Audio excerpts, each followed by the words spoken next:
Welcome to the By Design radio program. My name is Dr. James Proodian of Proodian Healthcare and ProodianHealthcare.com, where health literacy is the key to longevity. And as long as God has us on this side of eternity, my show is designed to educate you and your families to feel better, function better, and live as many quality disease-free years as possible. Thanks for joining me this week as we continue to discuss osteoporosis. This is our third in a multi-part series on osteoporosis, and the By Design radio program basically tries each week to understand what is God's plan in our design from a physical, nutritional, and psychological perspective. And so that each audience member, my goal, whether I'm speaking in front of a large group like I've been doing for 20 years through a company I own, Wellness at Work, or on the radio, is that we make changes based upon the principles that are from God. Basically meaning that our physiology, our anatomy, and our ability to utilize foods, interpret stress and temper stress, and use our physical body for the best of our ability throughout our lives. There are ways that we could prevent the epidemics of chronic illness that are plaguing our country, from type 2 diabetes, obesity, heart disease, cancer, and high blood pressure, to heart disease, as well as the amount of pain that people are in. So if you go to tandemradio.com and you want to catch up, that's great. I've got all my shows listed on Tandem Radio on my YouTube channel. And as we continue into osteoporosis, let's just do a little bit of a recap. We discussed osteoporosis from its definition during week number 55 when I did Osteoporosis 1. We also talked about it being an epidemic in the United States. We discussed in week 56 when we did Osteoporosis 2 the fact that this disease is basically a disorder or a downstream disorder of typically an upstream disease, meaning that with type 2 diabetes or having taking things like corticosteroids or other things, other habits in our life, that osteoporosis could be a secondary disorder. So it many times it's not a primary. It's something else that's woven into our life that actually causes the bone loss. And we talked about that bone is like a bank, and we want to be putting more money into the bank than we're taking out. So there's a constant exchange of nutrients at a bone level, and we want to be putting more stuff into the bank, meaning bone density, than what we are taking out, which is bone weakening. And we also spoke through the lifestyle factors that rob our bones of vital nutrients. That was last week, along with things like DEXA scans and urine tests to test for bone loss, bone weakening, things like osteopenia and osteoporosis. And we also discussed the rate of spinal and hip fractures that are plaguing our country. Our country is woefully loaded with chronic illness.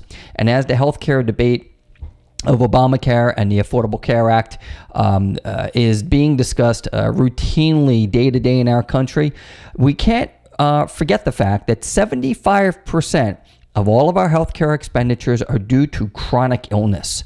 75%. The majority of that, greater than 90% of that 75%, is man-made. That means that we are doing things within our lives through our habits, such as smoking, alcohol consumption, bad dietary intake, stress, lack of exercise, that is driving the epidemics of chronic illness in our society.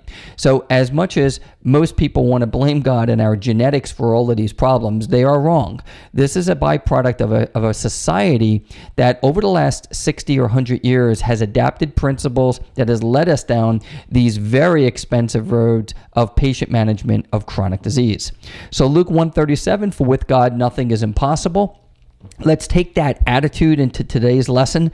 And as I build this curriculum week to week, it is meant to build upon one another. You may have heard me say earlier in the shows that when I was in school, that word, and I'm sure you guys remember this word that would cause havoc up and down your spine, and that was cumulative. Whenever you heard a professor say you're going to have a cumulative exam, that meant a lot of studying. So my shows are cumulative, although you do not have to study. It basically that each show builds upon itself. So today I'm going to be speaking about some nutritional, digestive problems, as well as stress and stress hormones. And if you listen to the earlier shows, you're going to understand what I mean. So let's dive in and let's again talk through osteoporosis as a disorder, and a disorder that is, again, a downstream disorder. So normally it's a byproduct of many different things in our life that contribute to bone loss. Things such as nutritional deficiencies, excessive caffeine, history of dieting, poor bone repair, low calcium and low mineralization. If, for instance, you gals had your hysterectomies, ovaries removed, there is a higher incident rate when you have procedures like that. Excessive amount of junk food, excessive amount of stress, alcohol. If we're dealing with a weak digestive system and a toxic diet that we're eating, that's going to contribute to bone loss. Excessive sugar intake. Of course, tobacco, over-the-counter medication. What all of these things are, think of it as a burden on your back. Every day in our lifestyle, we get to choose our choice of whether we're going to be living in a healthy environment or in a disease type of an environment. And osteopenia and osteoporosis acts just like that. If we're doing a lot of the things that I just mentioned, it's going to lead to bone loss. The body is going to rob the calcium, the boron, the magnesium, the potassium, all of the essential bone building materials. It's going to rob out of the bone if we're living a lifestyle of disease. And also remember that I had mentioned in shows earlier that vitamin D3, which is called cholecalciferol, is essential in the mineralization of our bones. Yet our society is, again, woefully deficient in vitamin D. And do not think for a moment that if you get plenty of sunshine and you drink cow's milk, that you're going to get plenty of vitamin D3. The way you measure vitamin D3 is through a blood test. And I'm requesting that everyone listening to me, if you please, your children included, make sure your doctors are measuring vitamin D via blood. If they're not, find a new doctor. That's how important and essential vitamin D3 is for not just the state of our bones, but a host of other things that vitamin D is essential for. If you'd like to read more about vitamin D, you could go to my blog, drproodian.com, and I have written specifically on vitamin D3 and its abilities in our body and how much study and research has come out on vitamin D and vitamin D therapy over the years. I can't tell you that literally the majority, greater than 80 to 90% of the people that I see in clinical practice are vitamin D deficient via blood. And we want to get those blood values of vitamin D greater than 70. If you look at the range and it says 30 to 100, we don't want to be low in the range. We want to be high in the range, 70, 80, 90 in the range. Normally, it requires supplementation, okay? So there's not enough in the food. There's definitely not enough in the sunshine. And my attitude on cow's milk is that cow's milk is for baby calves. It was never designed for baby human beings or for humans. So let's continue. Now that we've got this burden and you understand the burden, let's talk about nutritionally some digestion. And we have done shows on digestion on, I've always described to you this garden hose from our mouth all the way down. Food's got to travel through the esophagus, the stomach, 27 feet of large intestine, about 12 feet of small intestine, and then out.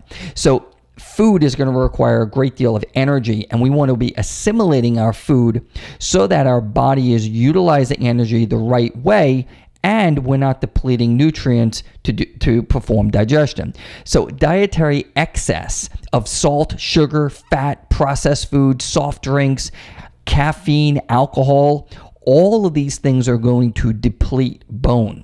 Okay, maldigestion and malabsorption in through the GI system is essential. As a clinical nutritionist, it is essential to make sure that our digestive system is working at its optimal potential.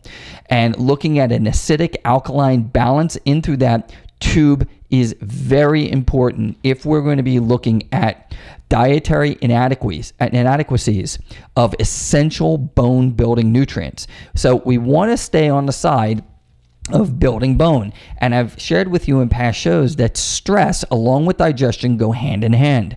So the more stress that we're under, the more cortisol is going to be secreted from the adrenal gland. Now remember, the adrenal glands are about the size of a walnut. They lay on top of your kidneys, and yes, they make adrenaline. And adrenaline and cortisol are stress hormones. That means they should only be used if a lion walks in the room and we got to get out of a window really quick. They're not supposed to be used for daily energy. So in a nutshell, your endocrine system, if you're under a great amount of stress and your body is secreting adrenaline and cortisol, it's going to rob calcium via the bone. It's black and white. It's going to take calcium out of the bone, dump it into the urine, and you're going to secrete it. Okay, so calcium level goes up through urine analysis when you're under high amounts of stress. Day-to-day stress, okay, whether it be financial, family, what have you. Okay, you want to really address that because you're literally urinating out your bone. You're weakening your bone, and it's going through your urine. So when you have normal cortisol levels, you have a much higher rate of having normal bone density. If you have elevated cortisol levels, you're going to cause osteopenia and osteoporosis. So how we go about treating osteopenia and osteoporosis, there are some hormonal and drug therapies available, and there are also many lifestyle therapies such as nutrition, stress management, and exercise. So as many patients go to their OBGYNs and their GPs, and they are recommended whether it be bioidentical hormonal replacement, which I'm going to have some upcoming shows next year. I'm going to be doing interviews with a couple of leading experts in hormonal, particularly female hormonal replacement, but also male hormonal replacement via testosterone. And this is bioidentical hormonal replacement, which I'll get into later in some upcoming shows. And also drug therapy like Fosamax, which you've probably heard of. But lifestyle therapies, nutrition, stress management, and exercise are essential. So from a hormone perspective, estrogen therapy is used in postmenopausal women, and it slows down the rate of bone loss. Calcium supplements as well, and calcium supplements should be used, once again, going back to the entire nutraceutical line of supplements that help in bone development, like vitamin D3, which I've already shared with you. So calcium along with vitamin D3, and there's a couple of very, very good products out on the market that I use through Metagenics that work very well on bone density enhancement. But if estrogen therapy is being used, you do that under the guidance of your medical doctor. Then there are also anti-resorptive drugs such as Fosamax and Actonel. You may really want to know what the side effects of those drugs are before you begin your program, so definitely talk to your doctor about that. It is not as easy as just taking estrogen. This point I really want to make clear. Estrogen is only one hormone involved in this very complex chemical equilibrium. So taking estrogen and thinking that all of a sudden you're going to restore your bone health is definitely a misnomer. Okay, osteoporosis, remember, can occur in men and often begins in women before menopause. And it shows us that low estrogen levels are not the root cause of osteoporosis. Okay, low estrogen levels are part of it, but a comprehensive change in lifestyle is required to halt and reverse the effects of osteoporosis. Lifestyle, that's the stuff that me and you do every day, nutritionally, physically, and psychologically. Hormone replacement, such as estrogen, can be beneficial, but I want to make the point clear, it's only one hormone in the balance. And it's not as simple as just taking calcium. Osteoporosis is not the result of just a calcium deficiency. Many factors play into this delicate balance of mineralization within the body, one of which is calcium. So that is also very, very important. All vitamin mineral deficiencies must be accounted for, as well as bone-robbing lifestyle factors.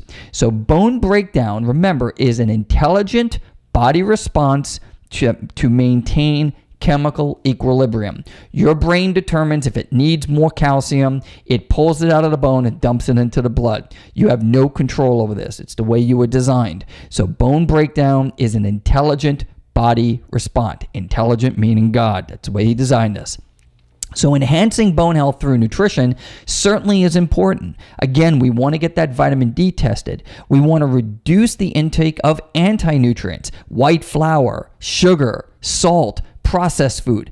Cola and sodas are kryptonite to our bones. So immediately stop consuming these types of foods. We want to consume a greater quantity of alkaline-based foods. And you could go online and plug into a browser what alkaline-based foods are.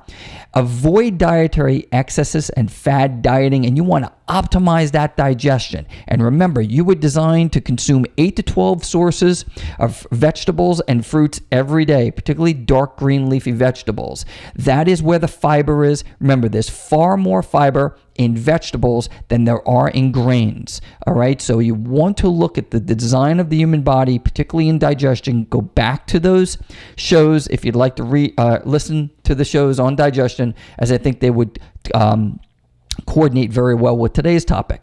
Now, resistance training, that is weightlifting. This is essential in bone building. Healthy stress on bones and joints stimulates muscle tone and bone growth. It also optimizes our metabolism, it improves circulation, and it tempers the stress reactions within the body. And by the way, resistance strength training also improves sleep quality.